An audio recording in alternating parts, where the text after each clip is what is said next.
I thought building a simple gate on my own land would bring peace. Instead, it unleashed an HOA nightmare. A woman in designer hiking boots showed up screaming that my driveway was community property. By the time the police arrived, it wasn't about a gate anymore. It was war. I didn't build the gate to start a fight. I built it because I wanted peace. That's what's so insane about the whole thing. I own 12 acres up in the foothills outside of Aspen Creek, quiet land, surrounded by pine trees, deer trails, and just enough distance from civilization to feel like breathing again. No neighbors nearby. No noise. No drama. Or at least, that's what I thought. I'd bought the property years ago, long before the developers arrived, long before anyone decided the mountains needed curated walking paths and community wellness zones. Back then, it was just land. Mine. A gravel driveway, a small cabin, and a service road that wrapped along the east edge of the property. That road was important. It led down to my storage barn, my well pump, and the back ridge where I kept equipment. Private. Unmarked. Untouched. Until recently.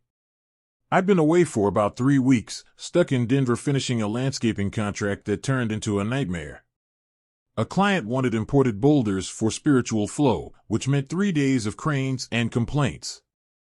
By the time I drove back up to the ranch, all I wanted was silence. I turned off Highway 9, rolled down the dirt path, and felt my shoulders finally loosen. The smell of pine. The open sky. Home. Then I saw them. 2 women. Walking. Right along my driveway. Yoga pants, matching fleece jackets, holding iced coffees like this was a mall promenade. At first, I assumed they were lost. The county trailhead was miles away. So I slowed the truck and leaned out the window. Can I help you? One of them smiled brightly. Oh. Hi. We're just doing the Ridge Loop walk. I blinked. The what? She pointed down the road. The Ridge Loop. The HOA posted it as a scenic access route. It's gorgeous back here. HOA. That word immediately made something tighten in my gut. I'd heard rumors about Elk Ridge Preserve, some new housing development that had gone up along the eastern border of my land. Fancy cabins. Tesla Chargers. People who paid monthly fees to be told what color their curtains could be. I hadn't thought much about them. Their property ended at the creek. Mine began right after. Clear boundary. Or so I believed. I stepped out of the truck, boots crunching gravel. This road is private, I said carefully. You can't walk back here. The second woman frowned like I'd just told her the sky was illegal. But the neighborhood map shows it connects through. This isn't neighborhood land, I said. It's mine. They exchanged a look. Then the first one gave an awkward laugh. Oh, well, no one said anything. It's not gated or posted. Not gated. That stuck. Because she was right. I'd never needed a gate. Who would wander onto 12 acres of private mountain land? Apparently, a lot of people. The women eventually turned around, still chatting like I was the unreasonable one. I watched them disappear back toward the Elk Ridge side. And for the first time since buying the ranch, I didn't feel alone. I felt exposed. That night, I walked the driveway with a flashlight. Fresh footprints. Candy wrappers near the tree line. A crushed energy drink can. Someone had been here. More than once. The next morning, I drove toward the eastern boundary. That's when I found the sign.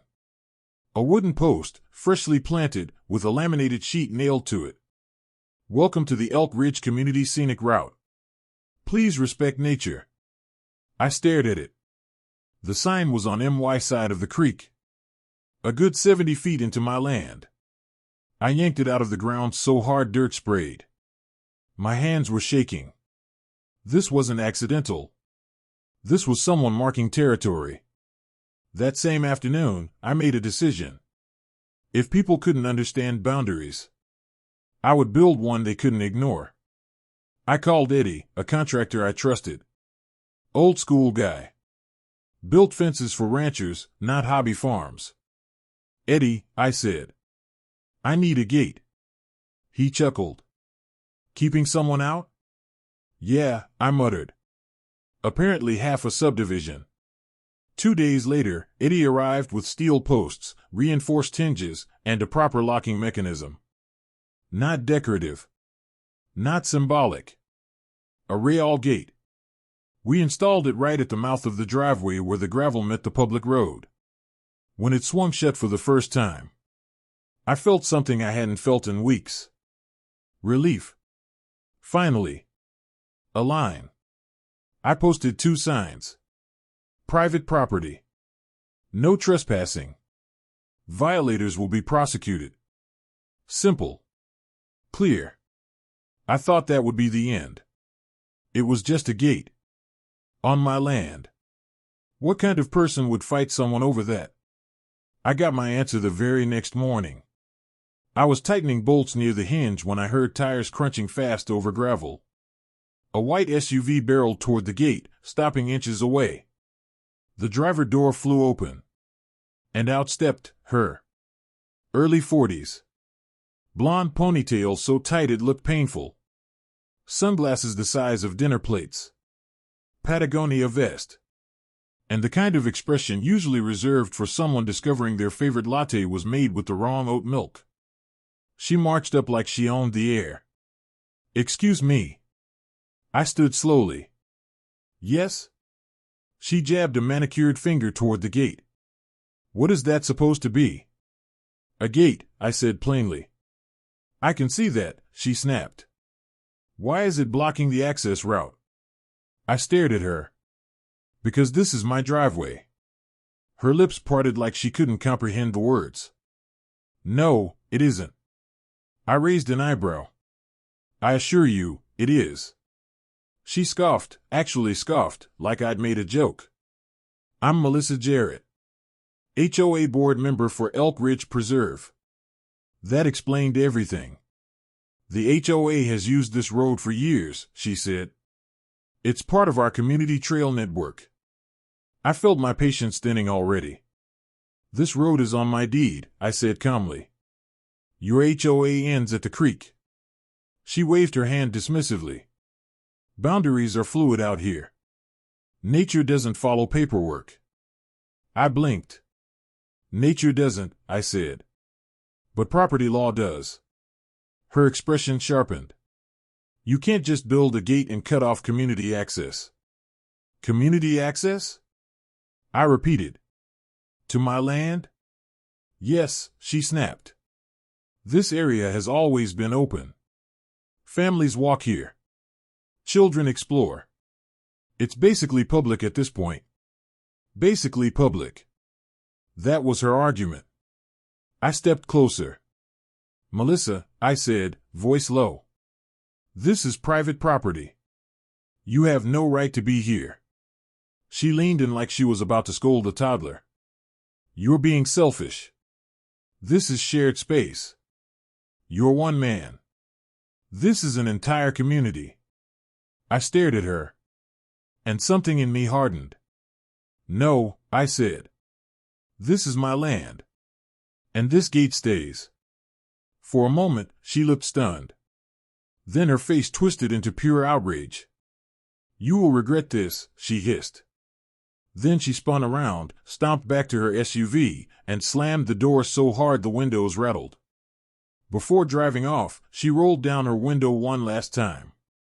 This isn't over, she shouted. The HOA will handle it. And just like that, the war began. That night, I walked outside before bed to check the lock. The gate was still there. The signs were still intact. The forest was quiet. For a second, I thought maybe she'd just been bluffing. Then my flashlight beam swept across the metal panel. And I froze. Spray-painted in fresh red letters, dripping down the steel, were 3 words. Community entrance. Do not block. My stomach dropped. Because someone had Come back. In the dark. On my land. And they weren't done. Not even close. I didn't sleep that night. Not because of the spray paint. Not even because of the insult. But because of what it meant. Someone had come onto my land after dark. Not by accident. Not as a confused hiker. But deliberately. To send a message. When the sun finally rose, I stood at the gate with a cup of coffee that tasted like burnt nerves, staring at the dripping words. Community entrance. Do not block. It looked absurd. Like someone tagging graffiti on the front door of your house and claiming it belonged to the neighborhood. And yet, that was exactly what they were doing. I grabbed a rag, paint thinner, and scrubbed until my arms ached. By the time I finished, the steel was clean. But the feeling wasn't. Because deep down, I knew Melissa Jarrett wasn't going to let this go. And I was right. 3 hours later, my phone buzzed. Unknown number. I answered. A bright, overly professional voice came through. Hi, this is Melissa Jarrett from Elk Ridge Preserve HOA. I'm calling to discuss your recent obstruction of community property. I almost laughed. Obstruction? The access road, she said smoothly. We'd appreciate you removing the gate immediately. I leaned against the fence post, watching a hawk circle overhead. It's not community property. A pause. Then her tone cooled. Well, it's been used openly for years. That creates precedent. Precedent doesn't rewrite deeds, I said. Melissa sighed dramatically. You're one person standing in the way of hundreds of families. I'm one owner standing on my land, I replied. Her voice sharpened. If you don't cooperate, the HOA will be forced to pursue legal recognition of access rights. I didn't respond. So she continued. We're also notifying the county that you've blocked a community route. My grip tightened. Notify whoever you want, I said quietly. But step foot past that gate again, and I'll press trespassing charges. Another pause. Then she said, almost cheerfully, have a mindful day, Mr. Hayward. Click. I stared at my phone. Mindful day. Like she hadn't just threatened me over a gate. I tried to shake it off. I had work to do. The ranch wasn't going to maintain itself. I spent the afternoon repairing a section of fencing near the barn and checking on my animals. But something felt off. Like the air before a storm. And then, around 4 p.m., I heard voices. Not one or two. A group. I walked toward the gate. And my blood went cold. There were at least 8 people standing outside it. Men. Women. Teenagers. All dressed like they were about to hike a national park. One guy held a rolled-up yoga mat. A woman was sipping kombucha. And right in the center, Melissa. Arms crossed. Sunglasses on. Smiling like a politician at a ribbon cutting. Behind them, someone had planted another sign. This one bigger. Elk Ridge Community Nature Path, Section A. I marched forward. What the hell is this? Melissa spread her arms. Good afternoon. We're doing a peaceful community walk. You're doing it on my driveway. One woman frowned. But this is on the trail map.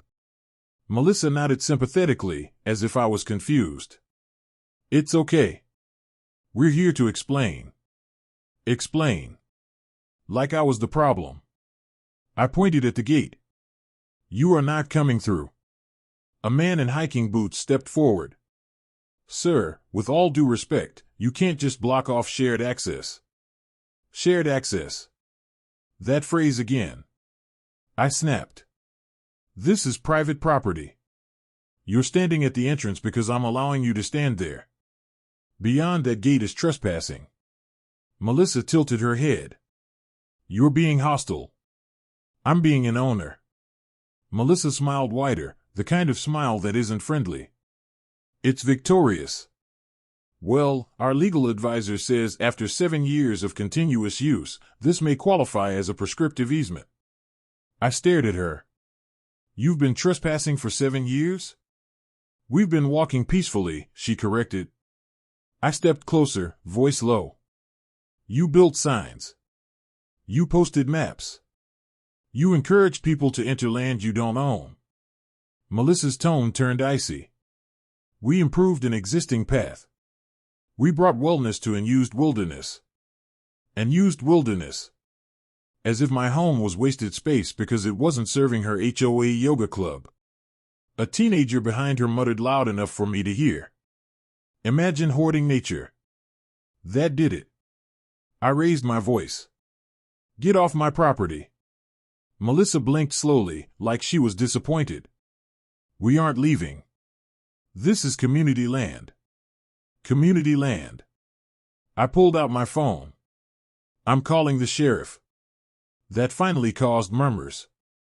One woman whispered, Is he serious? Melissa held up a hand. Let him. The county will see how unreasonable he is. Unreasonable. For building a gate. While I waited for the dispatcher, Melissa turned to her group like she was hosting an event. Everyone stay calm. This is about access rights.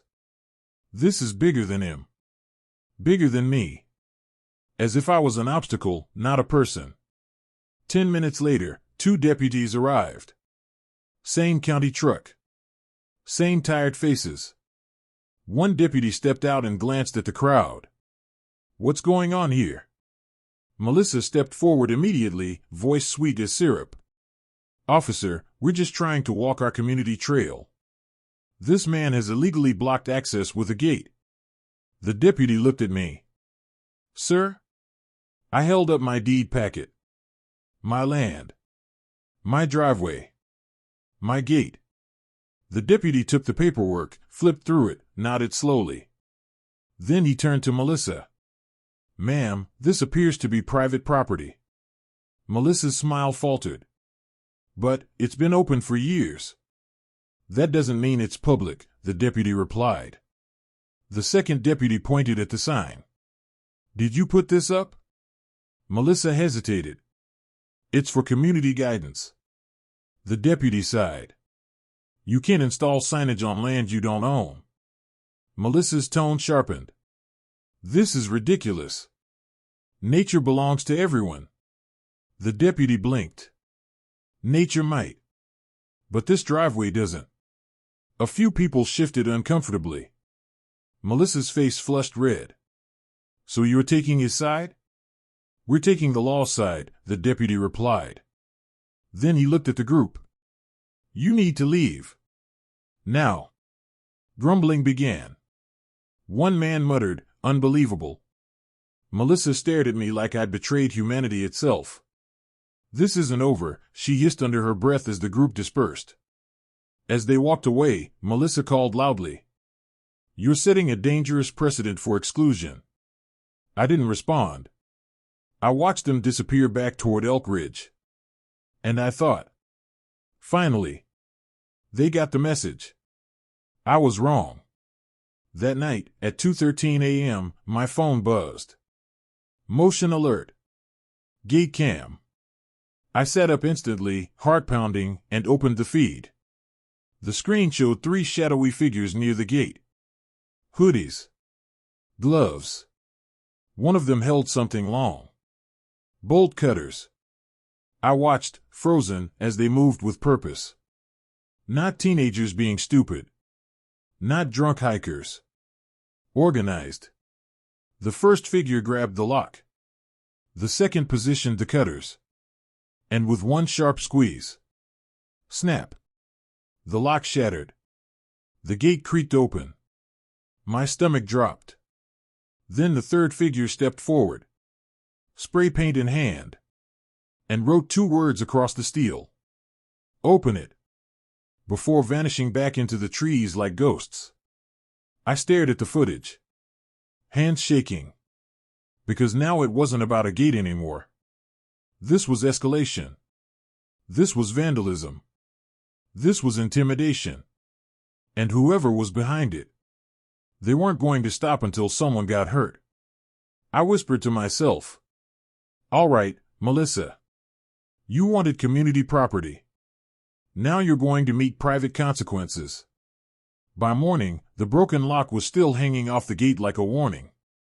Not just vandalism. A message. I stood there staring at the snapped metal, replaying the footage over and over in my head. 3 figures. Gloves. Bolt cutters. No hesitation. That wasn't random teenage stupidity. That was organized. And I knew exactly where it came from. Elk Ridge Preserve. Melissa. Her community. I called the sheriff's office again, this time with my voice sharper than before. "I have video," I told the deputy. "Trespassers broke into my property last night. They arrived 2 hours later, took a report, watched the footage." And then came the same line I was beginning to hate more than anything. "Well, unless we can identify faces, it's hard to do much." Hard to do much. Someone cuts my gate open in the middle of the night and it's hard to do much.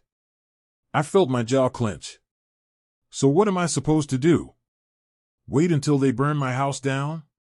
The deputy shifted awkwardly. "Just keep documenting. Install more security." More security. Right. Because apparently the solution to rich HOA lunatics trespassing was for me to turn my land into Fort Knox. So that's what I did. That afternoon, Annie came back with heavier reinforcements. We replaced the lock with an industrial-grade chain system. Steel brackets. Reinforced posts. I installed motion floodlights. And most importantly, I upgraded my cameras. Cellular upload. Instant cloud storage. No more footage mysteriously cuts out. If someone stepped 1 inch onto my property again, I'd have it. And I thought maybe, just maybe, that would scare them. It didn't. 2 days later, Elk Ridge went public. I was eating breakfast when my phone started buzzing nonstop. Texts from neighbors. Calls from my cousin in town. Even an email from someone I didn't recognize. "Have you seen the video?" I clicked the link. And there she was. Melissa Jarrett. Standing in front of my gate, framed perfectly like she was filming a documentary. Behind her were children holding hands, older couples in hiking gear, a woman hugging a golden retriever. Melissa's voice was soft, emotional, dramatic. "This is heartbreaking," she said. "One man has decided to wall off a piece of nature that families have enjoyed for years." The camera zoomed in on my private property sign like it was a hate symbol. Melissa continued. "This isn't about a gate, it's about exclusion. About greed. About someone believing land should be hoarded instead of shared. Hoarded. My land. My deed. My home." The video cut to shots of residents looking sadly at the locked entrance, like refugees at a border. Then Melissa delivered the killer line. "We will not stop fighting for what belongs to the community." I stared at my screen, blood boiling. She posted it. Publicly. And people were eating it up. The comments were worse. "What a selfish psycho. Land should be accessible. HOAs suck, but this guy seems unhinged. Hope they tear the gate down. Tear it down." I slammed the phone on the table. And that's when I realized. Melissa wasn't just trespassing. She was building a narrative. A story where she was the hero. And I was the villain. That weekend, the situation escalated into something I couldn't believe was real. I woke up Saturday morning to shouting. I stepped onto my porch. And froze. There were at least 20 people outside my gate. 20. Matching green shirts. Clipboards. Signs. A full-blown protest. One banner read, "Trails are for everyone." Another said, "Stop land greed." And standing in the center like the queen of insanity herself, Melissa. She had a megaphone. Of course she did. She raised it dramatically. This gate is oppression. The crowd cheered. Oppression. I couldn't even process the stupidity. I marched down the driveway until I stood behind the gate. What the hell are you doing? Melissa turned toward me, megaphone still raised. We're exercising our community right to access nature. You're trespassing. This land has been walked for years, she shouted. You cannot erase public tradition with a lock. Public tradition. She sounded like she was quoting a fake constitution she wrote herself. I pointed toward the road. Get out. Now. Or I'm calling the sheriff again. A man in the crowd yelled. You can't own the forest. Melissa nodded eagerly. Exactly. I snapped. I own this land. And you're standing on it. Melissa raised her megaphone again. Everyone stay calm. He wants to intimidate us. Intimidate. Me. On my property. Then, as if on cue, someone in the crowd started live streaming. A drone buzzed overhead. I looked up and felt my stomach drop. They brought a drone. They were filming me like I was a zoo animal. Melissa smiled into her camera. See? This is what private land extremism looks like. Private land extremism. I couldn't make this up. 10 minutes later, sheriff deputies arrived again. This time, their faces were harder. Less patient. The lead deputy walked straight to Melissa. Ma'am. Enough. This is private property. You need to leave. Melissa's face twisted. But officer. No, he cut her off. This is not a discussion. The crowd murmured angrily. One woman shouted. This is community space. The deputy turned. It's not. Then he looked at me. Do you want to press charges? My heart pounded. I thought about it. But Melissa was watching, practically daring me. I said carefully. Not yet. I want them gone. Melissa exhaled sharply like she'd won. As the crowd dispersed, she leaned close to the gate and hissed quietly so only I could hear. You can't fence out an entire community forever. I stared back. Watch me. That night, something happened that changed everything. I was asleep when the siren went off. Motion alert. East side. I grabbed my flashlight and gun, heart slamming against my ribs. The floodlights outside snapped on. I ran to the window. And saw flames. Orange light licking up into the dark sky. Not my house. Not yet. My equipment shed. The small tool barn near the ridge. I bolted outside barefoot, sprinting through gravel. The heat hit my face like an oven. Fire crawled across the roof. Black smoke spiraled upward. I yelled into the night. No! No! By the time the fire department arrived, the building was gone. Tools. Fuel. Winter equipment. Destroyed. The fire chief walked the ashes slowly, face grim. Then he turned to me. This wasn't an accident. My blood went cold. What? He crouched near the foundation and pointed. Accelerant burn pattern. Somebody poured something around the base. He didn't say the word. But he didn't have to. Arson. My knees went weak. The sheriff arrived again, flashlight beams sweeping the ruins. I handed them everything. Footage. Threats. Melissa's video. The vandalism. The protests. The deputy's jaw tightened. You think it's related? I stared at the ashes of my barn. I know it's related. That night, I didn't just feel angry. I felt something colder. Something absolute. This wasn't about property lines anymore. This wasn't even about an HOA. This was criminal. And whoever lit that fire. They crossed a line that couldn't be uncrossed. The next morning, I called my lawyer. Her name was Dana Pierce. And she didn't mess around. When she heard the words suspected arson, her voice dropped. "All right," she said. "We stopped playing defense." That afternoon, I sat in her office with a folder thick enough to choke someone. Deeds. Surveys. Camera footage. Protest screenshots. Melissa's emails.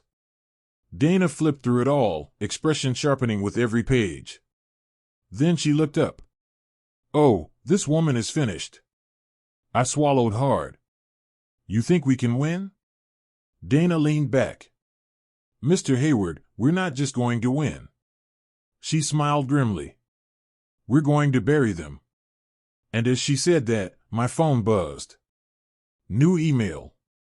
From Melissa Jarrett. Subject line: "You brought this on yourself."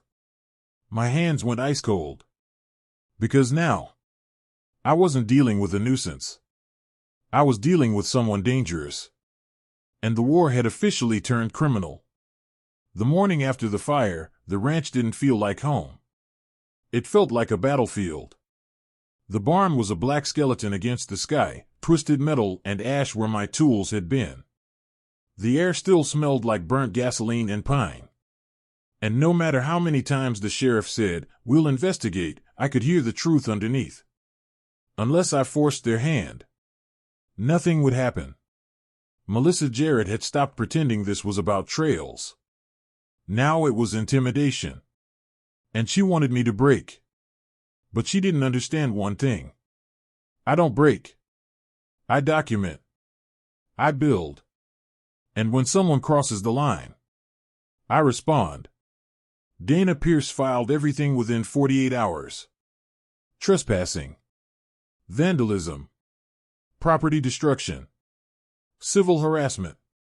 And most importantly, a formal criminal complaint for suspected arson. The paperwork hit Elk Ridge Preserve like a grenade. Suddenly, the HOA wasn't smug anymore. They were scrambling. Melissa stopped posting her inspirational trail videos. The protest gatherings disappeared overnight. And 3 days later, Dana received what she'd been waiting for. HOA financial records. Because once you file suit, discovery is a beautiful weapon. Dana called me immediately. "Russell," she said, voice sharp. "You need to see this." I drove into town, hands clenched on the steering wheel. In her office, she slid a folder across the desk. Inside were invoices, contractor payments, reimbursements, and then one line item buried like a crime scene fingerprint. $3,850, Trail Enhancement Project. Approved by Melissa Jarrett. Dana tapped the page. She spent HOA funds building structures on your land. I stared. No board vote? Dana shook her head. No approval. No permit. Just her signature. My stomach turned. So she wasn't just entitled. She was rogue, Dana finished. And that makes this personal liability. For the first time in weeks, I felt something other than rage. Hope. Dana filed for an emergency injunction. And the court date came fast. The first Tuesday of the month. County Courthouse. A beige building with flickering lights and the emotional warmth of a prison hallway. I wore a blazer over jeans. Dana insisted. Judges respect aggravated landowners in blazers, she said. Melissa arrived like she was attending a yoga conference. Flowy sage green wrap. Hiking boots. Hair perfect. She walked in smiling. Right up until she saw the evidence binder in Dana's hands. Her smile twitched. The courtroom filled quickly. Reporters. HOA residents whispering angrily. Even a local news cameraman. Melissa loved cameras. But today, the cameras weren't hers. The judge entered. An older man with tired eyes and zero patience for suburban nonsense. He flipped through the first pages, then looked up. "Ms. Jarrett," he said, "you are aware this is a property dispute, not a philosophy seminar." Melissa's lawyer, Calvin Price, stood. "Your Honor, this trail has been used openly by the community for years. There's precedent." Dana stood immediately. "Your Honor, we have satellite imagery going back 10 years. The room shifted. Dana handed over enlarged photographs. Google Earth. USGS overlays. Every image showed the same thing. No trail. No footpath. Just thick brush. Until 2 years ago, when suddenly, a clean-cut line appeared through my forest." Dana pointed. "The so-called community trail did not exist until the HOA developed it without permission." The judge's eyebrow rose. Calvin Price stammered, "Well, informal use." The judge held up a hand. "No. Informal use does not include bridges, signage, and contractor payments." Melissa's jaw tightened. Dana continued. "And Your Honor, the defendant approved HOA spending on land she did not own." She slid the invoice forward. The judge read it slowly, then looked directly at Melissa. "Did you authorize this payment?" Melissa hesitated, then lifted her chin. "I did what was necessary for the community." The judge blinked. "That wasn't my question." Dana's voice sharpened. "Did you have permission from Mr. Hayward?" Melissa's lips parted. "No, but..." Dana struck. "Did you have written authorization from the county?" "No." "Did you have an easement?" "No." Dana leaned forward. "So you built on land you did not own, without permission, without approval, using HOA funds." The courtroom went silent. Melissa's mask began to crack. Calvin Price jumped in quickly. "Your Honor, this was a misunderstanding. A community wellness effort." Dana cut him off. "And then came vandalism. And then arson." That word hit like thunder. The judge's eyes narrowed. Dana presented the fire chief's report. Accelerant. External ignition. Suspicious origin. Then she played the security footage. 3 hooded figures. Bolt cutters. Spray paint. My gate being broken into. The judge watched without blinking. Then Dana dropped the final blow. One of the individuals identified in footage is HOA member Greg Toller. A man in the back row stiffened. Dana continued. "And Greg Toller purchased industrial solvent 2 days before the fire, using an HOA credit card." The courtroom exploded in whispers. Melissa turned sharply, eyes wide. "What?" The judge slammed his gavel. Silence. Melissa stood halfway out of her seat. "That is not, I didn't authorize." Dana's voice was ice. "The HOA card was under your oversight, Ms. Jarrett." Melissa's face flushed crimson. Calvin Price looked like he wanted to sink through the floor. The judge leaned forward. "This is no longer a simple trespass case." Then he spoke slowly, deliberately. "I am issuing an immediate injunction." Melissa froze. "All access to Mr. Hayward's property is suspended, effective immediately." The judge turned a page. "The HOA is ordered to remove all signs, structures, and trail markers within 10 business days." Melissa's mouth opened. "No." And, the judge continued, voice harder now, "any violation will result in contempt of court." Melissa shot to her feet. "You can't do this." The judge didn't blink. "I can. And I have." Melissa's composure shattered. "This land belongs to everyone." Gasps. A reporter scribbled furiously. Melissa's voice rose to a shriek. "You're rewarding greed. You're destroying community healing." The judge's voice snapped like a whip. "Ms. Jarrett, sit down." She didn't. "This is oppression." The judge leaned forward. This is property law. Melissa's eyes were wild now. I will not be silenced. The judge's gavel cracked again. Bailiff. Two officers stepped forward. Melissa stared in disbelief as reality finally grabbed her. Dana whispered to me. She's done. Melissa's lawyer grabbed her arm, forcing her down. Her breathing was ragged. The judge finished coldly. The court will proceed with full civil trial. Additionally, he paused. The arson evidence is being referred to the county prosecutor for criminal investigation. Melissa's face went white. Outside the courthouse, reporters swarmed. Dana gave a calm statement. This was never about nature. This was about unlawful entitlement. Microphones were shoved in my face. I spoke only once. This woman thought community meant ownership. I looked straight into the cameras. She was wrong. 2 months later, the verdict came in. Unanimous. Guilty on all civil counts. The HOA ordered to pay $950,000 in damages. Melissa held personally liable. HOA board dissolved under state oversight.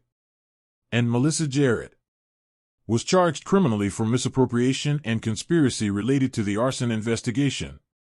When the judge read her sentence, her hand shook. 3 years incarceration.